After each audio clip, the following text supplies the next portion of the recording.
Good morning, good evening, good afternoon to all my blessed beloveds out there in Radio Land. It's living and thriving time, and you're living and thriving with Rustie, and I think that's me. Oh yeah, it is, especially in the morning when I have to heave and hoe out of bed.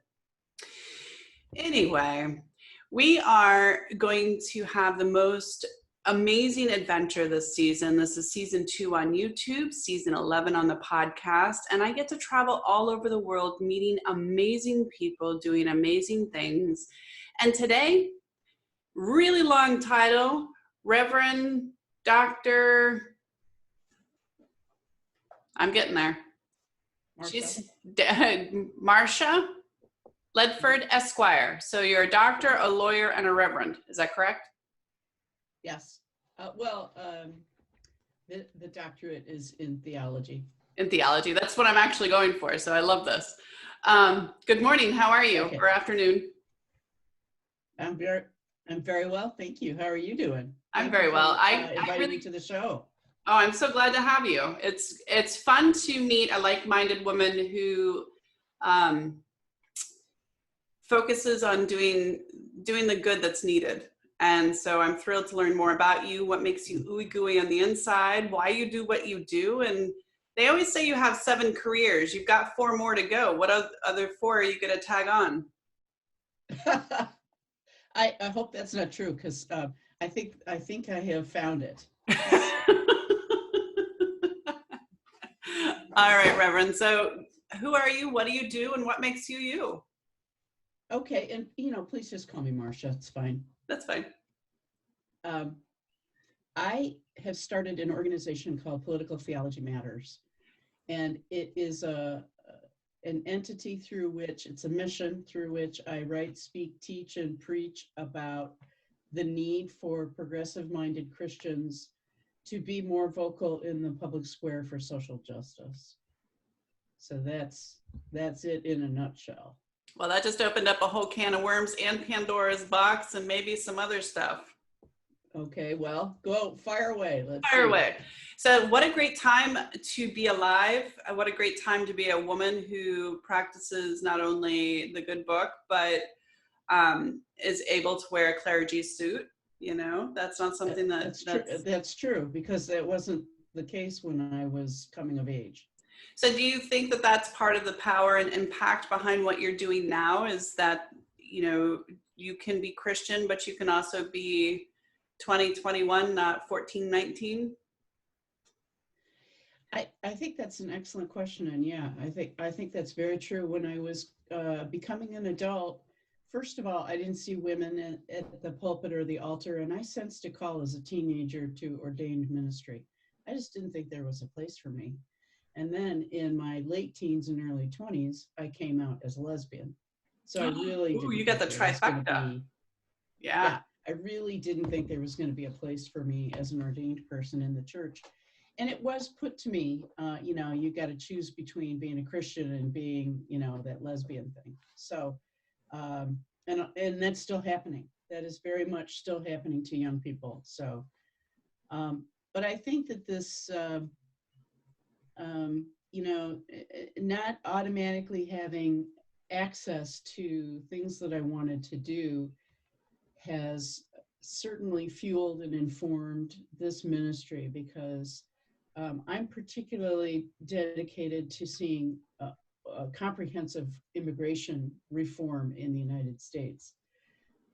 The overarching issue that causes that need is racism. So there's an expression called wounded healer from the great theologian Henry Nouwen, who talked about, taking our wounds and using them to help others. And so I very much think, as a wounded healer, I have a lot of insight.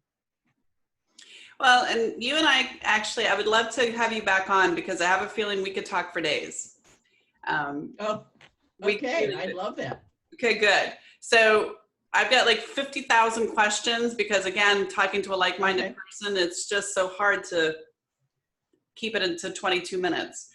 As I study theology and I study the good books, whether it's the Torah, the Quran, whatever choice it is, I find it really interesting that we have such an ism issue, racism, sexism, plagiarism, there's just isms everywhere. And that's one of the foundations of why this show is so important to me, because I don't think people understand the duality of being human and spiritual, and the confusion and the longing for love that we all have. It's just an innate part of being human, I think.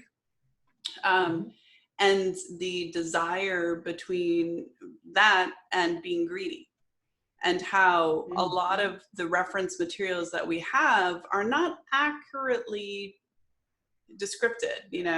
If you read the Bible, as I'm sure you have, they talk about the Sodomites being gluttonous, and they talk about the Sodomites, being nefarious and kind of party animals and so forth. But it's not really, it's nothing specific to whether it's the gluttony that's a sin or the overzealous sexuality, which was a sin. It was never specified, but somehow along the chain of de-evolution, as I call it, being homosexual is a sin. And I can't figure that out, because I have dogs.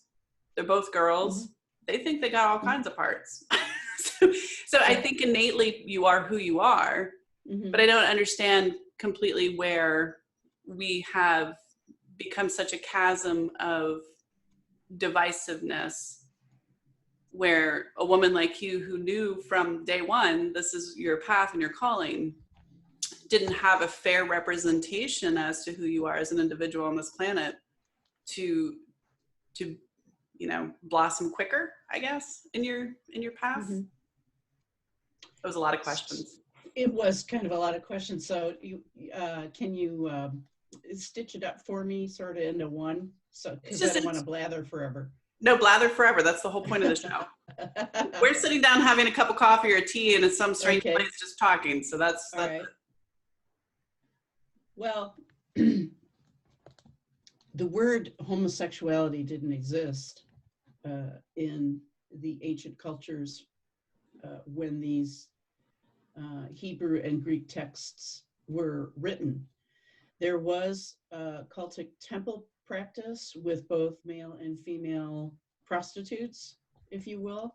We would call them sex workers, maybe. But for many of the pagan cults, that was a part of their ritual and practice. Actually, the word, if I understand this correctly, the word entered the revised standard version of the Bible, which was written across the 1930s and 1940s. And that's where it was first included. And really, they were talking about more pedophilia than homosexuality.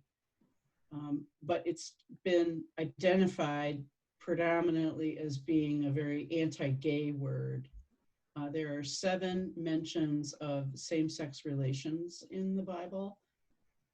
And they have been overly used and overly selected, particularly out of the Purity Code, which is what you're referring to in Leviticus, to be used against LGBT people, LGBTQ people. Now, there's also, we have to understand American history too, to understand how this is all sort of converged. And as the country was forming, remember, we had slaves in the United States that we call it now, 10 generations before we became a country. So there's always been slavery. There's always been white male superiority. And so, and this flows from John Locke's philosophy, but this country was founded on the idea of utter freedom for the white straight male, for limited government, and to dictate what the moral compass should be pointing to. And we're still seeing that. So there's this convergence of, trying to control what is presumably moral, and also twisting and bending the translation and interpretation of the Bible to sort of push it in a direction that you want from a political perspective. Homophobia is really about sexism. The root of homophobia is sexism.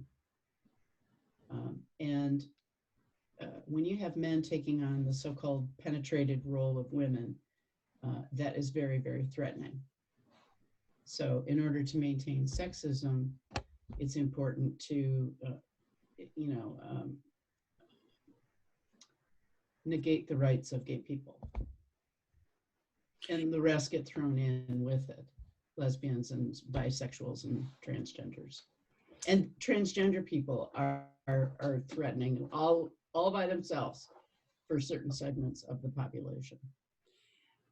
I think you don't know what you don't know until you know. And I have a lot of friends from all different, human walks of life, and they're great people and they do wonderful things and they have different beliefs and different feelings about who they are and who they project themselves into the universe, Christ consciousness, however you want to word it.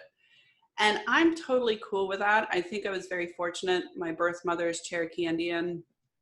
And so I was raised in a little bit of a different, world where you respect the differences. And if you don't like the differences, you still keep your mouth shut and just be respectful. And that's a Southern thing, maybe, polite company. It's much more about the spirit. Yeah. For Native American cultures, it's much more about the spirit of the person. Oh, yeah. Yeah, and even in Native American cultures and Celtic cultures and Vikings and, thousands and thousands of years, there has been this duality of gender that's been accepted, embraced, and appreciated. But here comes this puritanical kind of ideology where man and woman and period, that's it. And I think it's really interesting because if you follow the timeline, and maybe you'll have a different perspective, as I follow the timeline novicely, I noticed that as we were gaining more land, gaining more self-power versus kingdom power, meaning we lived in the kingdom and served the king, in retribution we would get housing. Now we have our own land and we're cultivating that and having as many children as we can because they help with the land, and a certain amount of them are going to pass away. And that's the reality. It sounds barbaric, but that's the time frame. And I'm curious because for me, my instinct is the reason why there was such a girdle squeeze on, being with a man was strictly for breeding purposes so that you could cultivate land and grow an empire, so to speak. Okay, so what is your question? It was more of a philosophical conversation. So I think for me, as I go through the historical timeline, it seems that we became very conservative about gender placement, meaning women are at home having babies and men are men, and you have to be with a man just for procreation purposes in order to continue your farmland. That's the way it seems to me. Yeah. Okay. Yeah. I would agree with that assessment. I think that's absolutely right.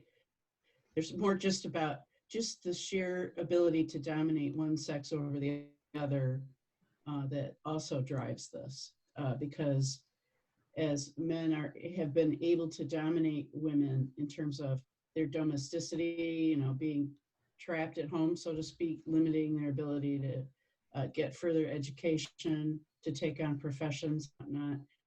It allowed for the man of the house to have complete control over her life, which having that kind of power is like it's a stimulant almost, and it. I think that's been very much in play too, not just here in the United States, around the world, but. Well, we know historically, even. Go ahead. Sorry. I was just going to say it can be downright dangerous for women to try to break out of these kinds of institutions. Yeah. Trust me, I was married to a narcissist. I feel it. Oh. Yeah. Okay. So even historically, the original man-woman village cave people, women were upheld in a very high category all the way up into the Grecian times. Women were professors, they were priestesses, they were coveted as an equal or above. And somewhere through that pathway, somewhere in that time, all of a sudden we became feared to such a point where we're now having to struggle out of these chains even in 2021. It's really amazing how you still have to fight that, you know?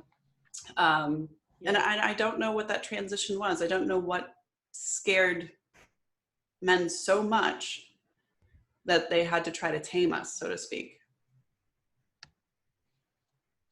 Well, one of the great feminist theologians, sort of the mother of feminist theology, Elizabeth Schussler-Fiorenza, talks about how the patriarchy has influenced Christianity and certainly Judaism, and there has been a dominant patriarchy for 5,000 years. So what created that transition that you referred to, I don't know either. That's getting a little outside of my scope, but definitely this has been going on for a long time. And of course, like anything, when you get to the point where you say, well, this is how we've always done it, then you're in trouble, because that's usually not a good enough reason. Well, I think it placates the ego, and it also is dismissive as to the root cause of why you want to control somebody. I don't think a man or a woman should control either person. I think we have, you know, skill sets that can equally balance each other, like the sun and the moon. That's the best example that's so obvious to me. Nature is a beautiful and intrinsic part of the consciousness, and how we try to dominate the other in such a crude and egregious way is mind-boggling to me. Questions, always questions, never answers, right? Isn't that the journey? Yeah, that's often how it goes. So what do you feel like is happening in our society now? To me, it seems like a very deep spiritual awakening for a lot of people, with a realization and a very openness to understand that there's all kinds of isms and we need to get rid of isms. I like how you phrase that. It's scary.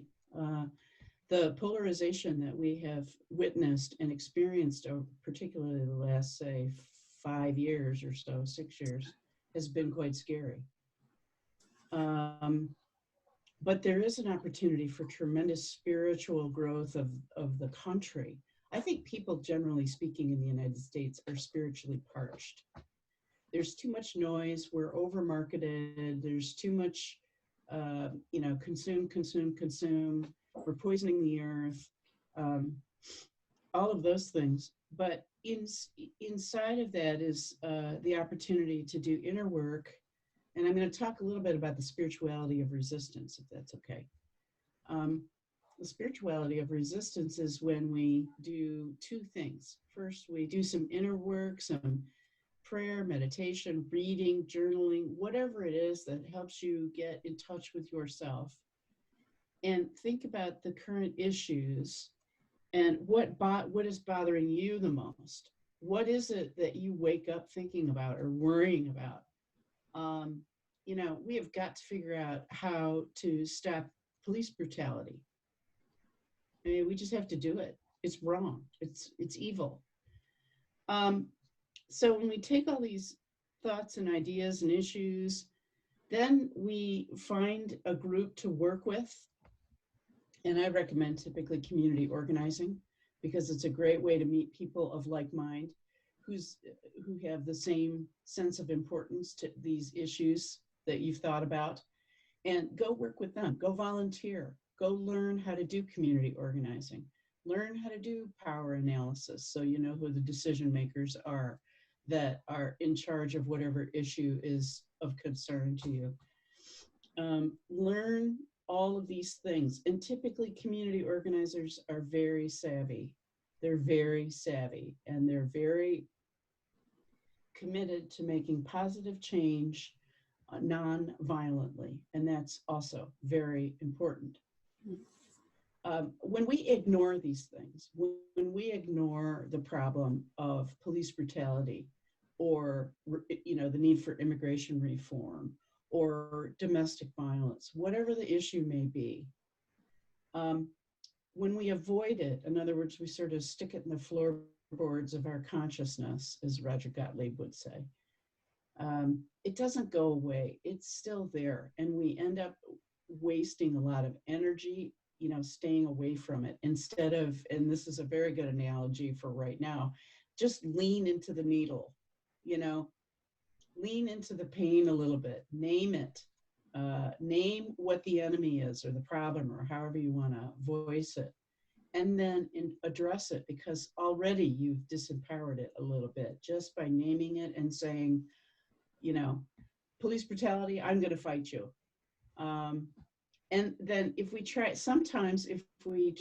to deny the existence of these problems, we end up creating an alternate reality.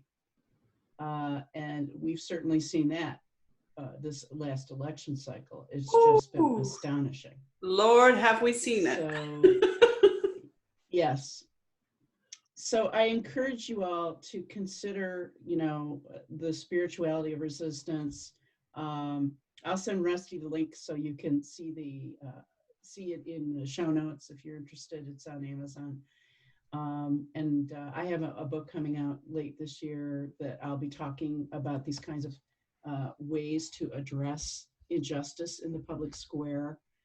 But definitely spirituality is, I think developing our spirituality gives us great opportunity to solve some of these great problems that we have. And I'm just going to put in my 2 cents, which isn't too much. Pennies aren't worth much anymore.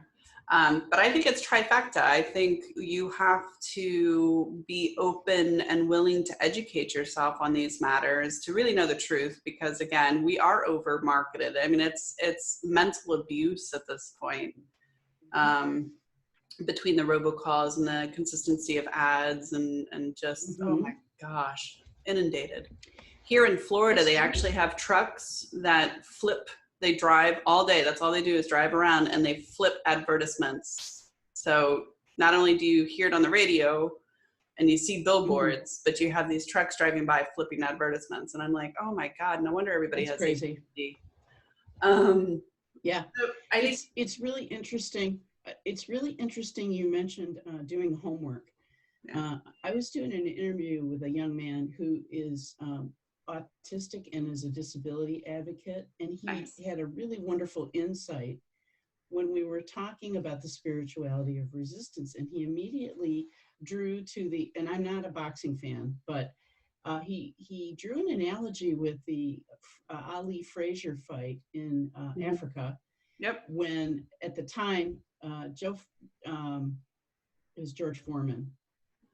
I don't know. It was one of the big guys. I can't remember. But he would knock people out in less than 5 rounds. I mean, he had this enormous, thunderous punch.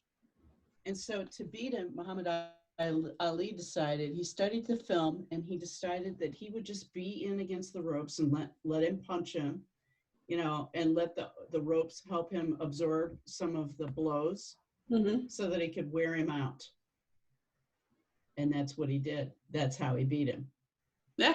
So, it is about preparation. It is about, recognizing the issue and looking at all of its sort of nasty attributes, because the better you understand it, the better you have the chance at defeating it. So I really appreciate your bringing that up.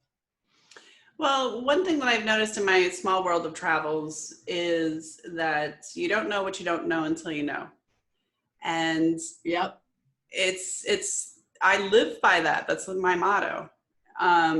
There are people in this country, which is beautiful and voluptuous and rich and amazing and versatile. And it's just such an extraordinary place to live, right?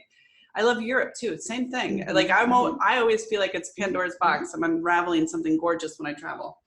But I'm open to travel, and I'm open to learning, and I'm open to hearing other people's perspective. And isn't it always about perspective? So if you've lived in the same town your whole life, 9 chances out of 10, everybody in that town's probably lived in that same town their whole life, and they all have basically the same ideology. And I feel like if they stay there. Huh? What? I said, which is partly why they stay there. Right. To not be challenged. Well, you know, sometimes it's scary to go on a roller coaster, and sometimes it's scary to go into the dark side of the woods. And that's just human nature. I agree. But if you're forced to pack a backpack and take a cruise across country, a lot of things open up for people that I don't think would open unless you made them do it. You know, you can't crack a clam open. It's going to open when it chooses to, right? Right.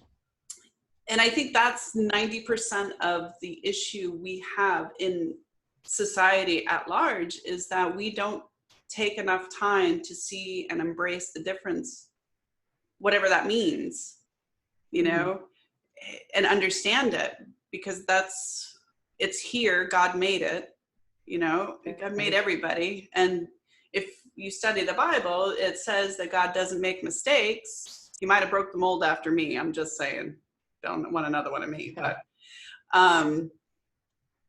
how do we translate that in education without being too provocative? Because provocative thinking is what the big issue is, isn't it? Yeah, and I think that's especially true right now when things are so polarized. There's I can send you the link for this too if you'd like me to, but we're talking really about civil discourse. You know, how do we talk to each other in a respectful way so that we can each share our point of view, although it may be very different, but not get into a screaming match, not, you know, devolve into name calling and that's been wild. I don't even understand. When I grew up down here in the South. And even if you had mixed company, you were polite. Now, the last couple of years, it's like I literally watched Walmart workers get spit on because there wasn't enough toilet paper. And I'm going, wow, what is there nuclear like juice going through the ground or something? What's going on? Yeah. I think that fear is the underlying problem. When people are fearful, they can become quite cruel. And then, of course, we had a leader who was not respectful and did not model civil, appropriate behavior, which encouraged other folk of the same ilk to do likewise, unfortunately. But there's a civil discourse training offered through my tradition, the Episcopal Church, that's free. And you can take it as an individual or group, and you can do it at your own timing. And I'll send that link to Rustie for the show notes. But it teaches things like, you know, listening deeply to the other side without having to win the argument. Just listen to what they're saying, because we all want to feel heard. You know, everybody wants to feel like they've been heard. Speak only for yourself. Use I statements, because nobody can argue with you about what's coming from you. You know, try to suspend judgment, disagree in love, you know, and pay attention to your own feelings and thoughts. There's ways for us to learn how to talk to each other better. These are some of the examples that would be covered in that course. But I think chiefly we need to reconnect with each other as Americans and talk about, you know, what does that mean? What does it mean to be an American or a resident here? Because I think we've really lost sight of what it should mean, what has the great potential to mean.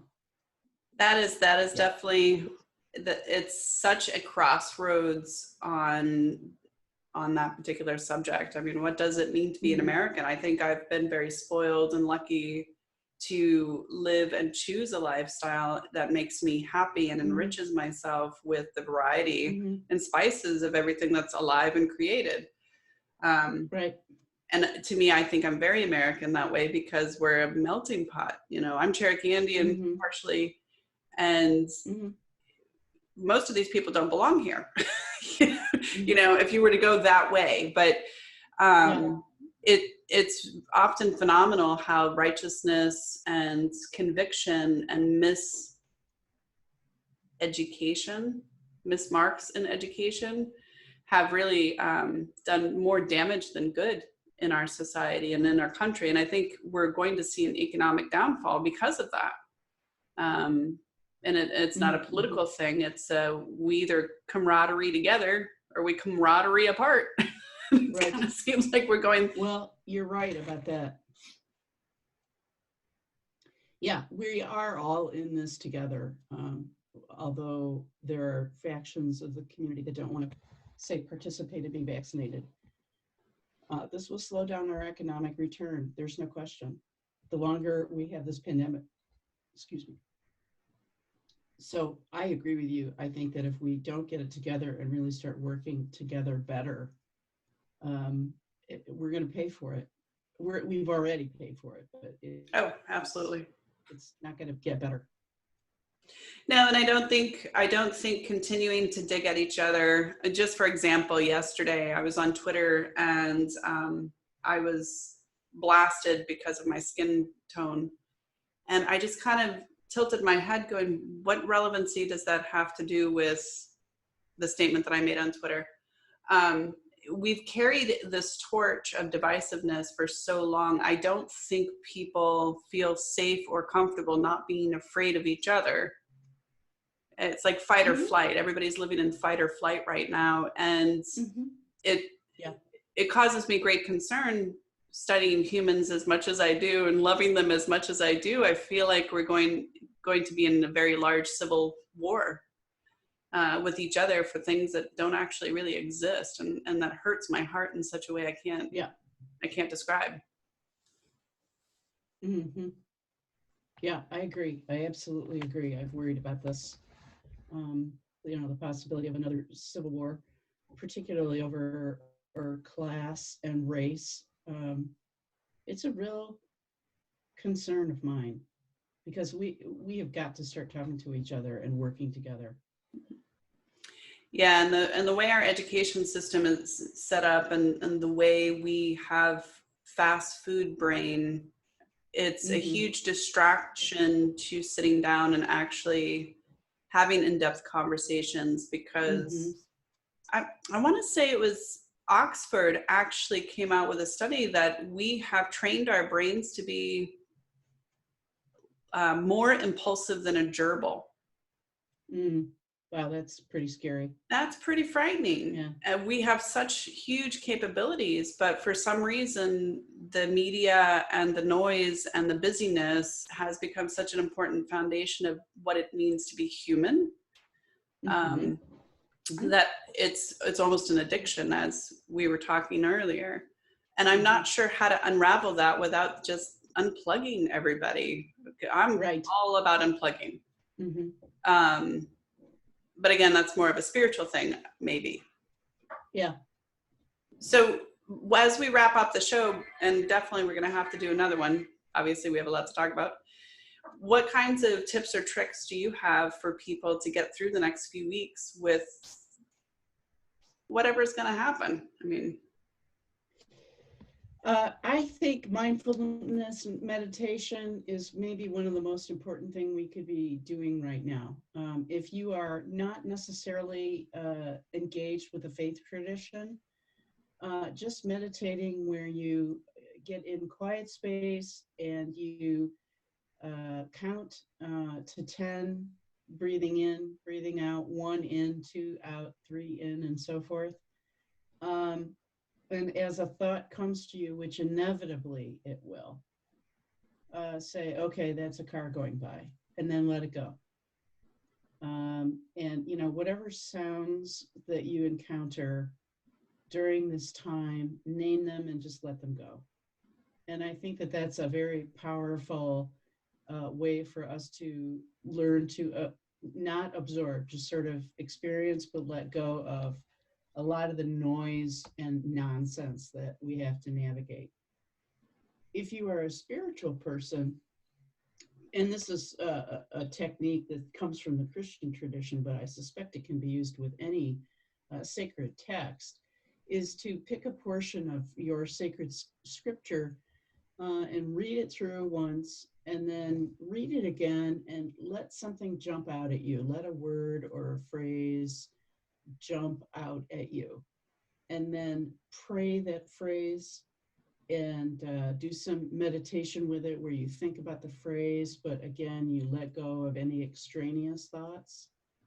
And then close with a bit of prayer. That's a great way to further absorb scripture that will come in handy, that will help you navigate your daily life. Those are two things I would recommend. And I would add unplug. And turn the phone off. Yes, thank you. Yes. You're absolutely right. Turn the phone off. Oh my gosh. It's, I'm really hopeful and praying for sure that through this, we have a lot of sprouts of beautiful things. You know how farmers have to burn their fields in order to plant a new crop? Yeah. I kind of feel like that's where we're at. And because scorched earth kind of thing. Yeah. I've never really participated in that physically before. Mm-hmm. Makes me a little nervous, but I have faith. So, all right, Marcia, my friends, it is almost time up. The hourglass always goes way too fast when you're having fun, right? Right. Where can people find more information about you? And again, I do hope that you come back on because we could do this for days. I'd be delighted. Yes, I have a website. It's called Political Theology Matters. Just like it sounds, politicaltheologymatters.com. If you go to the front page there, there's a free downloadable one sheet that you can click on.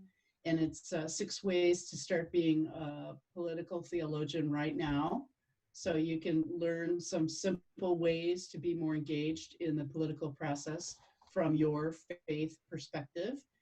My email is Marcia, Marcia, at miptm.com. Marcia at myptm.com, and all that will be given to Rustie for her show notes. Absolutely. I have a book coming out at the end of the year, so I'll keep you posted on that if you'd like. I'd love to come back. Yay. So yeah. I'm going to ask you the grinding question. I'm sure you get this from all of us. Oh, okay. Ready? Hold on. I'm ready, I think. Church versus state. Aren't you hypocritical being a political theologian? Oh, no, not at all. The First Amendment bans the Congress from establishing a superior religion in the United States, from abrogating or blocking our rights of free speech, free exercise of religion, the right to gather peaceably, to address the government for our complaints, and the freedom of the press. So it's the Congress that is limited. It is not us. And by speaking faithfully in the public square, we are not acting as the Congress. We are acting as a person of faith. And as a matter of fact, we're exercising our rights of free speech, the right to gather, the right to redress our grievances. And we are exercising our faith as well by being out there in the public square talking about faith-based issues. So no, and I'm not advocating for a superior religion. That's not what I'm about. I'm about empowering people to speak their faith heart. I love it. I'm so glad. Yeah. I'm so glad we found each other, because this is absolutely perfect. Absolutely love it. Marcia, do you have any parting words before I have to say adieu? You can make a difference, even if you do something small. If something's bothering you, do something about it, because guess what, folks? We don't get a dress rehearsal universal in life. Nope, we don't, do we? Some of us get to come back a couple of times, but I think that hourglass might be winding down on me too. Marcia, it's been a treat, and I'm going to circle back around with you to make another date because, again, I think you have a lot to offer in a way that is perfectly resonating with my audience, and I love it. So Great. Nice to find you. It was an absolute pleasure. Thank you so much. Take care. Bye now. You're watching Living and Thriving with Rustie. I'm Rustie, and this is what I do. How cool is that? Now, if I could find a school bus to renovate and take this across the country, I didn't even ask Marcia what state she lived in. How I neglected her on that one. What state? Michigan. Michigan. She's a Michigonian. I think that's what they're called. Michigander. Michigander, see? Learn something new every day. But anyway, my hopes is to be able to do this physically via school bus or RV or however that's going to manifest, because I think that you can be political. I think you can be savvy. I think you can walk a line of spirituality, whether that's Christ consciousness or old school hardcore faith-based or pagan or Wiccan or whatever your power within, whatever your soul within aches and yearns for. It's okay. It's beautiful. And Marcia is a perfect illustration at a time that we need to hear it and hear it a lot. So, as always, know that you're loved. Know that you're beautiful. Go out and do something kind because we need more kindness and less bullshit, just to be very frank. Mail a postcard. Send out birthday letters. Send a whole box of cookies to a nursing home. There's just so much you can do to brighten up somebody's day, and everybody needs a little brightness. Until next time, know that I love you.